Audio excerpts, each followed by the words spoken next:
after you have practiced drawing your still lifes, you're going to set up a still life in the 3D drawing picture area.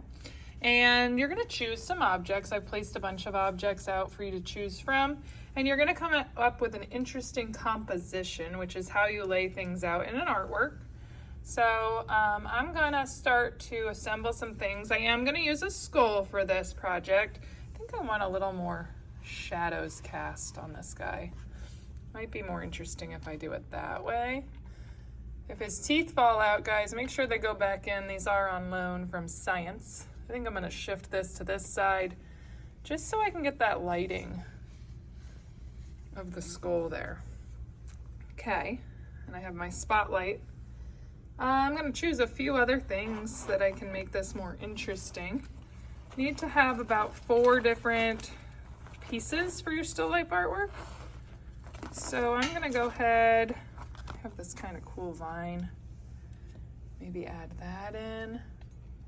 Kind of play with how the setup is, something like that, and just keep playing. I have flowers, I have kind of stick things.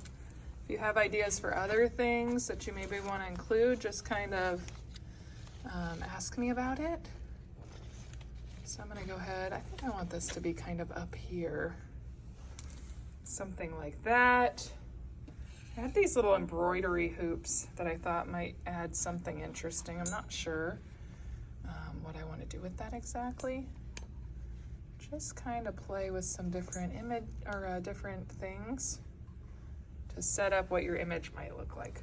Once you get your image, you're going to take a picture of it. And once we have that picture, that is what you're going to work for. So make sure you've got some interesting lighting. You can play with moving the spotlight around to see how it might change it up. I really liked it the way I had it set up, so I'm gonna go ahead and put it there. And I'm gonna grab a picture. Make sure you put the skulls back in the box gently, make sure everything's together.